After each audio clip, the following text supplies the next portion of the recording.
this is Mark Adams at typewriter.org, and this is a Remington 700 electric typewriter. This particular model was manufactured in 1968. The model sold from about 1968 through about 1971, perhaps a little bit longer. It's sort of a hybrid electric typewriter, hybrid in the sense that the key action is electric, but its other functions are still manual. In fact, that includes the carriage return mechanism. So it has the feel of a manual typewriter, but not the sound of a manual typewriter. This is a loud machine.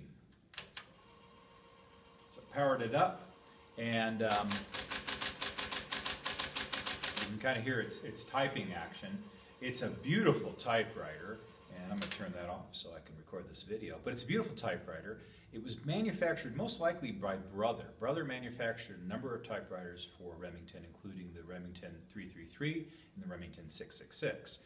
So to add this into my collection kind of fills out this Brother manufactured Remington line. Was this typewriter manufactured by Brother? I'm still researching that, but it looks like a Brother typewriter, and I've seen advertisements for electric Brother typewriters from the same period that look very similar to this model. The 700, as I mentioned, is sort of a hybrid electric typewriter. Subsequent model, which was released around 1969, is an entirely electric model. It was called the Remington 711, a larger machine, and even the carriage was electrified. The tabulator, the carriage, all of its functions were electrified. And in fact, it even had an extra outlet so that you could connect a lamp or an adding machine to this typewriter. Not that they would work in conjunction, but you could power those devices with the 711 typewriter.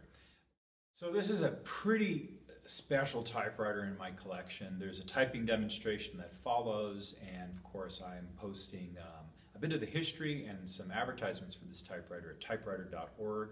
Come on by, check it out. Thanks for watching the video.